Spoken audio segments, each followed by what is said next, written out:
Alrighty, guys, we're going to continue with our review. This time, we're going to be talking about solving log equations, okay? So if you remember anything about logs, basically they are closely related to exponential functions. We will talk about those next week. But basically, we have three parts to any log. So we have log, base, argument, exponent. All right. So when we have a log of this form, this value right here would become the base of our related exponential equation. All right. This over here would be related to our exponent of our related exponential equation. And this right here is what we would call our argument, ends up becoming our answer. So if we were to write this as an exponential, we would write this as b to the e is equal to a. All right, so anytime we see logs, it's going to be to our advantage to rewrite it in its exponential form to help us find whatever value we're looking for. So right now we have log base 7 of 1 is equal to what value? Basically, what they are asking is 7 raised to the what power will give me 1. Well, there's only one power that works here, right? Anything to the 0 power is equal to 1. So 7 to the 0 power works. So this ends up becoming equal to 0. Same thing over here. Log base 5 of 1 over 125 is asking what power of 5 is equal to 1 over 125. Now, this is a little bit more challenging, okay, because we're turning a 5 into a fraction. Okay, so that really means that our exponent is going to be negative because negative exponents bring us to the denominator. And 125 is 5 cubed. All right, so the number we're looking for here is negative 3. And again, that's because this becomes 1 over 5 cubed to make it positive, and 5 cubed gives me that 125. All right, so anytime we have log base with a number, we are looking to find what our exponent is. Lucky for us, our calculator actually has this application for us. Okay, if you press your math key and scroll all the way down. Actually, I even press up just to bring me down to the bottom of the list. What we want to look for is the a value. It says log base with a parenthesis.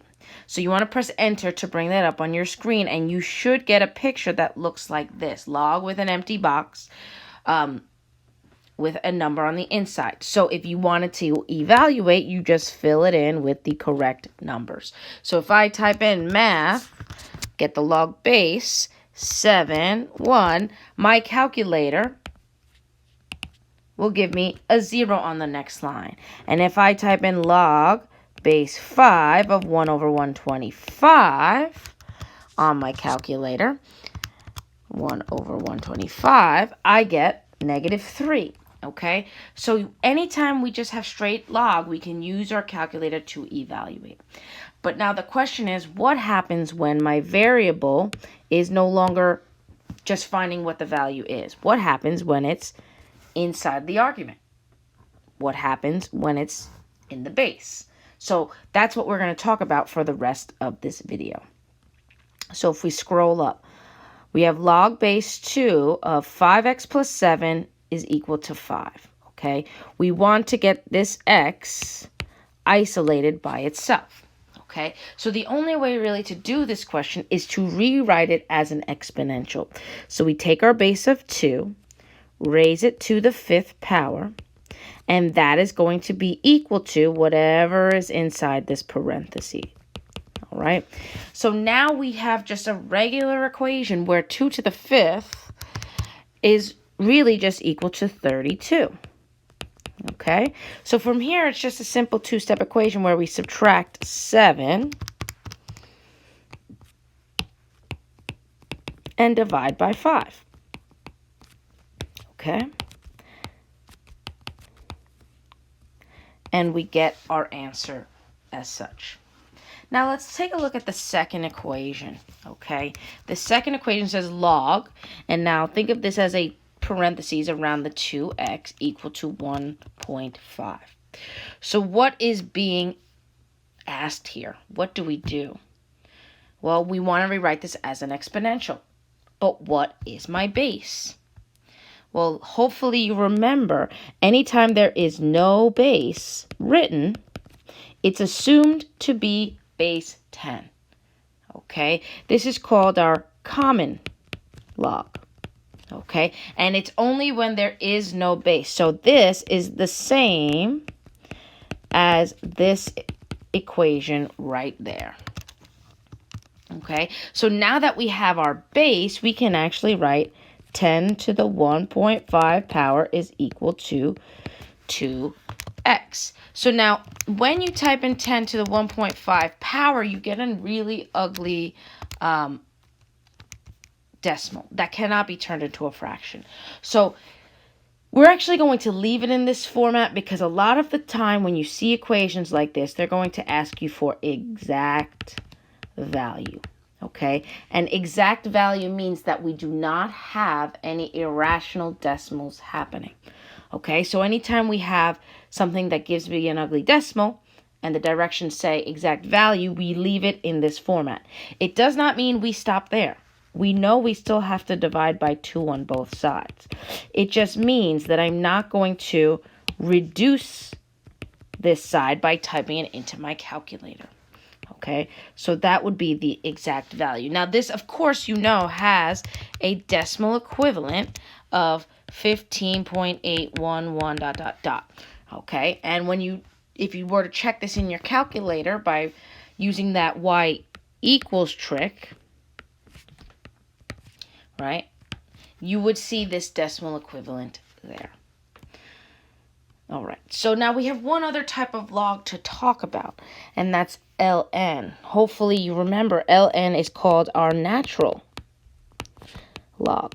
And basically it says that the base of this log is e. E being that number on your calculator, 2.718, etc. Okay, so this equation is the same as log with a base of e. We usually skip that step and go directly into rewriting it as an exponent, just knowing that there's a little e there. So how do we do this? Well, e is our base, 3 is our exponent, is equal to 4x minus 1.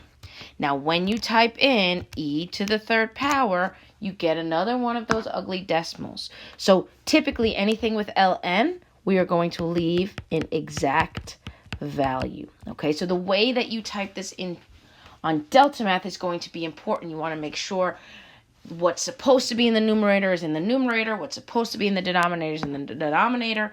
Okay, so you want to pay extra close attention. All right, so when we solve this, we're going to add a 1 to both sides and divide by 4 on both sides. So we get e to the third plus 1 over 4 is equal to x. So when you go to your Delta Math, you would plug in, right, that whole thing in your numerator divided by 4. And that's the exact value. Of course, there's a decimal equivalent, but that does not satisfy this direction. So you want to pay extra close attention to exact value as a direction. So now what happens when we have values outside the log and we can't go directly into just rewriting it, right? This has a -2 in front. This has a 4 in front. We'll see others with addition later on. Basically, what you want to do first is isolate your log, okay, and then rewrite it as an exponential. So the first thing I want to do is divide by -2. Negatives will cancel, 2's will cancel, and I end up with log base 5 of 7x is equal to 2 divided by -2, -1. Now I rewrite it as an exponential. 5 to the -1st power is equal to 7x. And I divide by 7. Okay?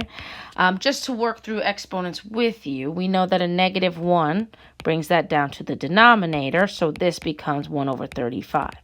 If you typed this into your calculator and typed math fraction, you would get the exact same answer. Okay, so the answer is 1 over 35. So take a minute to pause and try this second question here with our natural log. When you're done, unmute the video and check your work. All right, so what's stopping us from writing this as a log?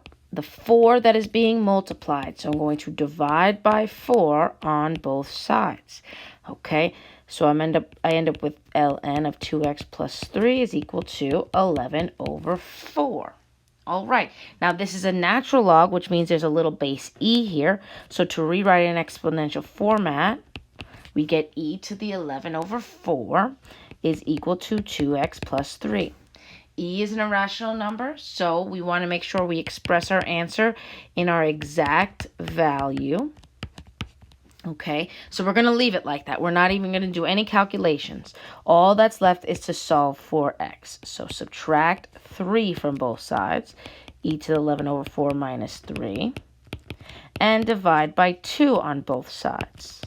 So e to the 11 over 4 minus 3 all over 2 is equal to x. Now again, when you do type this into your delta math, be very careful that this is as an exponent as a fraction, that the negative 3 is in the numerator, etc. Okay? All right.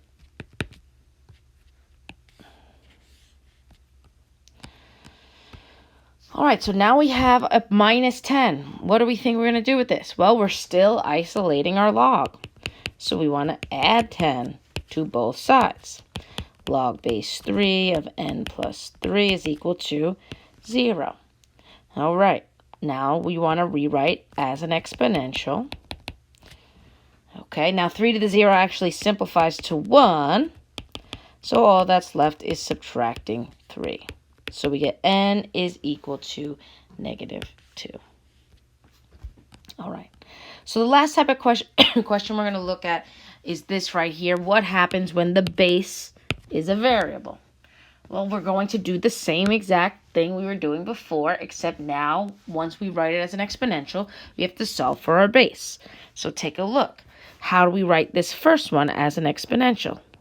X is my base, raised to the third power is equal to 1,000. All right, how do we solve for x? Well, we want to get rid of that third power. So let's take the cube root, right? Because cube root and cube power will cancel out. You could also raise it to the 1/3 power because those are the same. Now, to get the cube root on your calculator, you would press math and go down to option number 4, and it will be right there for you. And then we see that our answer here is 10. Now remember, the base can only be a positive number. So if at any time solving for this, we see that we have a negative, we are going to need to reject it. That's not a problem for this. All right, so what do we do for the second one? Exact same thing. X raised to the 1/2 power is equal to 16. How do we fix the 1/2 power? How do we move it? Well, we raise it to the second power, because remember, when we have a power to a power, we multiply those exponents, and that will give me an exponent of 1. What I do to one side, I have to do to the other, so I end up with x is equal to 256. Perfect. All right, so what about this very last question? Well, doesn't matter. Same process. X plus 1 as a base together, raised to the second power, is equal to 64. Okay, how do I solve this? Well, if I want to get rid of a square power, I'm going to take the square root of both sides. Now, the one thing we should remember when we take the square root of both sides is that we should have a plus or minus in front of our final answer.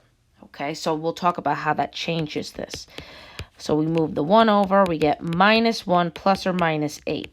So if we work this out, minus 1 plus 8 gives me a 7, and minus 1 minus 8 gives me a negative 9.